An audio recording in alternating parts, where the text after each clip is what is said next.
Redmi note 13 5G series Indian മാർക്കറ്റിൽ launch ചെയ്യാൻ പോകുന്നുണ്ട്. റെഡ്മി നോട്ട് 13 5G സീരീസിൻ്റെ ഇന്ത്യയിലെ ലോഞ്ച് ഡേറ്റ് ഇപ്പം ഒഫീഷ്യലായിട്ട് തന്നെ കൺഫേം ആയിട്ടുണ്ട്. റെഡ്മി നോട്ട് 13 5G സീരീസിൽ 3 ഫോണുകൾ വന്നേക്കാം. Redmi note 13 5G, Redmi note 13 Pro 5G, അതുപോലെ തന്നെ Redmi note 13 Pro Plus 5G. ഇപ്പം ഈ ഒരു വീഡിയോയിൽ നമ്മൾ നോക്കാൻ പോകുന്നത് റെഡ്മി നോട്ട് 13 Pro 5G എന്ന സ്മാർട്ട് ഫോണിൽ എന്തൊക്കെ ഫീച്ചേഴ്സാണ് വരാൻ സാധ്യത, ഏത് പ്രൈസ് റേഞ്ചിലായിരിക്കും ഈ ഫോണിൽ ലോഞ്ച് ചെയ്യുക, അതുപോലെ തന്നെ ലോഞ്ച് ഡേറ്റിനെ പറ്റിയിട്ടുള്ള കാര്യങ്ങളൊക്കെയാണ്. വീഡിയോ തുടങ്ങുന്നതിന് മുമ്പ് പറയാനുള്ള ഒരു കാര്യം എന്താ വെച്ചാൽ, നിങ്ങൾ ടെക് വാർത്തകൾ ഫോളോ ചെയ്യാൻ താല്പര്യമുള്ളവരാണെന്നുണ്ടെങ്കിൽ നമ്മുടെ വാട്സപ്പ് ചാനലിലോ അല്ലാന്നുണ്ടെങ്കിൽ ടെലഗ്രാം ചാനലിലോ ജോയിൻ ചെയ്യാവുന്നതാണ്. താഴെ ഡിസ്ക്രിപ്ഷനിലും അതുപോലെ തന്നെ കമൻറ്റ് ബോക്സിലും നമ്മുടെ വാട്സപ്പ് ചാനലിൻ്റെയും അതുപോലെ തന്നെ ടെലഗ്രാം ചാനലിൻ്റെയൊക്കെ ലിങ്കും കാര്യങ്ങളൊക്കെ കൊടുക്കുന്നുണ്ട്. അവിടെ റെഗുലർ ആയിട്ടുള്ള ടെക് അപ്ഡേറ്റ്സും കാര്യങ്ങളൊക്കെ ലഭിക്കുന്നതായിരിക്കും. നമ്മൾ ആദ്യം ഡിസ്പ്ലേയുടെ കാര്യം നോക്കുകയാണെന്നുണ്ടെങ്കിൽ ഈ ഒരു ഫോണിൽ 6.6 ഇഞ്ചിൻ്റെ 1.5K ഡിസ്പ്ലേ വന്നേക്കാം.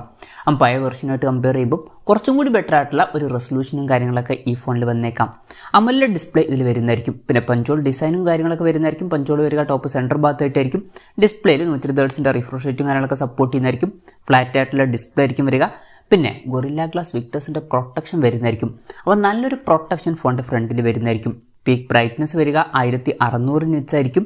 പിന്നെ 1920 Hz PWM ഡിമ്മിങ് എന്നുള്ള ഫീച്ചറും ഇതിൽ വന്നേക്കാം. അപ്പം ഈ ഒരു ഫോണിൽ അത്യാവശ്യം നല്ല ഡിസ്പ്ലേ ഫീച്ചേഴ്സും കാര്യങ്ങളൊക്കെ വരാൻ സാധ്യതയുണ്ട്.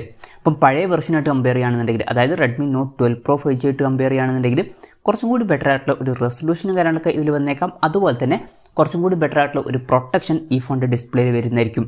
ഇൻ ഡിസ്പ്ലേ ഫിംഗർ പ്രിൻറ്റ് സെൻസറും കാര്യങ്ങളൊക്കെ ഈ ഫോണിൽ വരുന്നതായിരിക്കും. ഫോണിൻ്റെ വെയിറ്റ് വരിക ഏകദേശം 187 ഗ്രാം ആയിരിക്കും. തിക്നെസ് വരിക 7.98 mm ആയിരിക്കും. പ്രോസസ്സറിൻ്റെ കാര്യത്തിലോട്ട് വരികയാണെന്നുണ്ടെങ്കിൽ സ്നാപ്ഡ്രാഗൺ 7S Gen 2 എന്ന പ്രോസസ്സറുമായിട്ടായിരിക്കും ഈ ഒരു സ്മാർട്ട് ഫോൺ വരിക.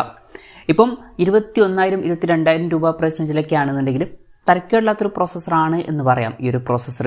ഇപ്പോൾ മുമ്പ് വന്നിട്ടുള്ള റെഡ്മി നോട്ട് 12 പ്രോയിൽ മീഡിയാടെക് ഡിമെൻസിറ്റി 1080 എന്ന പ്രോസസ്സറാണ് വന്നിട്ടുള്ളത്. അതിനേക്കാളൊക്കെ കുറച്ചും കൂടി ബെറ്റർ ആയിട്ടുള്ള ഒരു പ്രോസസ്സറാണ് ഈ ഒരു സ്നാപ്ഡ്രാഗൺ 7 Gen 2 എന്ന പ്രോസസ്സർ. പ്രോസസ്സറിൻ്റെ കാര്യത്തിൽ ചെറിയൊരു അപ്ഗ്രേഡും കാര്യങ്ങളൊക്കെ വരുന്നതായിരിക്കും. പിന്നെ 5G സപ്പോർട്ടും കാര്യങ്ങളൊക്കെ ഈ ഫോണിൽ വരും. NFC എന്നുള്ള ഫീച്ചർ സപ്പോർട്ട് ചെയ്തേക്കാം. നല്ല വൈബ്രേഷൻ എഫക്റ്റിന് വേണ്ടിയിട്ട് എക്സ് ആക്സിസ് ലീനിയർ മോട്ടറും കാര്യങ്ങളൊക്കെ ഇതിൽ വരുന്നതായിരിക്കും. സ്റ്റീരിയോ സ്പീക്കേഴ്സ് ഈ ഫോണിൽ വന്നേക്കാം. 3.5 mm ഓഡിയോ ജാക്ക് ഈ ഫോണിൽ വരും. പിന്നെ ആൻഡ്രോയിഡ് 13 ബേസ് ആയിട്ടുള്ള MIUI സോഫ്റ്റ്വെയർ ആയിരിക്കും ഈ ഫോണിൽ വരിക.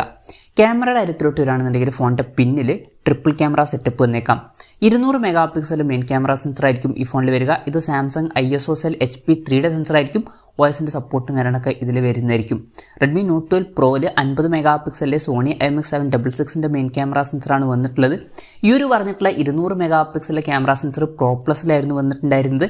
പക്ഷേ ഈ ഒരു കൊല്ലത്തിൽ പ്രോ വെർഷനിലും നമുക്ക് 200 MP മെയിൻ ക്യാമറ സെൻസർ ലഭിക്കുന്നതായിരിക്കും. അപ്പം അവിടെയും ചെറിയൊരു അപ്ഗ്രേഡ് വരുന്നുണ്ട് എന്ന് പറയാവുന്നതാണ്. Even 50 MP Sony IMX766 main camera സെൻസറും നല്ലൊരു സെൻസർ തന്നെയാണ്. പിന്നെ 8 MP അൾട്രാ വൈഡ് ആംഗിൾ ലെൻസും 2 MP മാക്രോ ലെൻസും ഈ ഫോണിൽ വരുന്നതായിരിക്കും. ഫ്രണ്ടിൽ 16 MP സെൽഫി ക്യാമറയും വന്നേക്കാം. അപ്പോൾ കഴിഞ്ഞ കൊല്ലത്തെ Pro Plusലുള്ള ആ ഒരു ക്യാമറ സ്പെസിഫിക്കേഷൻ ഇക്കൊല്ലത്തെ പ്രോയിലോട്ട് വന്നേക്കാം. പിന്നെ ബാറ്ററിയുടെ കാര്യത്തിലോട്ട് വരികയാണെന്നുണ്ടെങ്കിൽ 5100 mAh ബാറ്ററി ഈ ഫോണിൽ വരുന്നതായിരിക്കും. 67 വാട്ടിൻ്റെ ഫാസ്റ്റ് ചാർജ് സപ്പോർട്ട് വന്നേക്കാം. അതുപോലെ തന്നെ Type C ചാർജിംഗ് പോർട്ടും ഇതിൽ വരുന്നതായിരിക്കും. അപ്പോൾ നല്ലൊരു ബാറ്ററി സെറ്റപ്പും കാര്യങ്ങളൊക്കെ ഈ ഫോണിൽ വരാൻ സാധ്യതയുണ്ട്. അപ്പം ഇതൊക്കെയാണ് ഫീച്ചേഴ്സിനെ പറ്റി പറയാനുള്ള കാര്യങ്ങൾ. ഇനി ലോഞ്ച് ഡേറ്റിൻ്റെ കാര്യത്തിലോട്ട് വരികയാണെന്നുണ്ടെങ്കിൽ ജനുവരി 4 ഈ സ്മാർട്ട് ഫോൺ ഇന്ത്യൻ മാർക്കറ്റിൽ ലോഞ്ച് ചെയ്യാൻ പോകുന്നത്. ലോഞ്ച് ഡേറ്റ് ഇപ്പം ഒഫീഷ്യലായിട്ട് തന്നെ അവർ കൺഫേം ചെയ്തിട്ടുണ്ട്. ഇപ്പോൾ ഫീച്ചേഴ്സ് നമ്മൾ മൊത്തത്തിൽ നോക്കുകയാണെന്നുണ്ടെങ്കിൽ ചില അപ്ഡേറ്റ്സും കാര്യങ്ങളൊക്കെ ഈ ഫോണിൽ വരുന്നതായിരിക്കും. റെഡ്മി നോട്ട് 12 Pro എന്ന ഫോണായിട്ട് കമ്പയർ ചെയ്യുമ്പോൾ ഇപ്പോൾ ഡിസ്പ്ലേയുടെ കാര്യത്തിൽ കുറച്ചും കൂടി ബെറ്റർ ആയിട്ടുള്ള പ്രൊട്ടക്ഷനും അതുപോലെ തന്നെ കുറച്ചും കൂടി ബെറ്റർ ആയിട്ടുള്ള റെസൊല്യൂഷനും കാര്യങ്ങളൊക്കെ ഇതിൽ വരുന്നതായിരിക്കും. അതുപോലെ തന്നെ കുറച്ചും കൂടി ബെറ്റർ ആയിട്ടുള്ള ഒരു പ്രോസസ്സറും കാര്യങ്ങളൊക്കെ ഇതിൽ വരുന്നതായിരിക്കും. ക്യാമറയുടെ കാര്യത്തിലും അപ്ഗ്രേഡ്സും കാര്യങ്ങളൊക്കെ വരുന്നതായിരിക്കും. അപ്പം ഈ ഒരു ഫോണിൻ്റെ വിലയുടെ കാര്യം നമ്മൾ നോക്കുകയാണെന്നുണ്ടെങ്കിൽ ഇപ്പോൾ റെഡ്മി നോട്ട് 12 Pro എന്നുള്ള സ്മാർട്ട് ഫോൺ 21,000 രൂപ പ്രൈസ് റേഞ്ചിൽ അവൈലബിൾ ആണ്. കുറച്ചും കൂടി ബെറ്റർ ആയിട്ടുള്ള ഫീച്ചേഴ്സ് വരുന്നതുകൊണ്ട് തന്നെ വില കുറച്ചും കൂടി ഒന്ന് കൂടാൻ ചാൻസ് ഉണ്ട്. അപ്പോൾ നമുക്ക് ഒരു 22,000-23,000 രൂപ പ്രൈസ് റേഞ്ചിലായിട്ട് ഈ ഫോൺ എക്സ്പെക്റ്റ് ചെയ്യാവുന്നതാണ്. കൺഫർമേഷൻസ് ഒന്നുമില്ല, ജസ്റ്റ് നമ്മുടെ എക്സ്പെക്റ്റേഷൻ പറഞ്ഞു എന്നേ ഉള്ളൂ. എന്തായാലും റെഡ്മി നോട്ട് 13 Pro 5G എന്ന പുതിയൊരു സ്മാർട്ട് ഫോൺ ഇന്ത്യൻ മാർക്കറ്റിൽ ലോഞ്ച് ചെയ്യാൻ പോകുന്നുണ്ട്. ഈ ഫോണിൻ്റെ ഫീച്ചേഴ്സിനെ പറ്റിയിട്ടുള്ള നിങ്ങളുടെ അഭിപ്രായം ജസ്റ്റ് ഒന്ന് കമൻറ്റ് ചെയ്യുക. അതുപോലെ തന്നെ ഈ ഒരു സ്മാർട്ട് ഫോൺ ഇന്ത്യൻ മാർക്കറ്റിൽ നിങ്ങൾ ഏത് പ്രൈസിങ്ങിലാണ് എക്സ്പെക്റ്റ് ചെയ്യുന്നത് എന്നുള്ള കാര്യം കൂടി ജസ്റ്റ് ഒന്ന് കമൻറ്റ് ചെയ്യുക.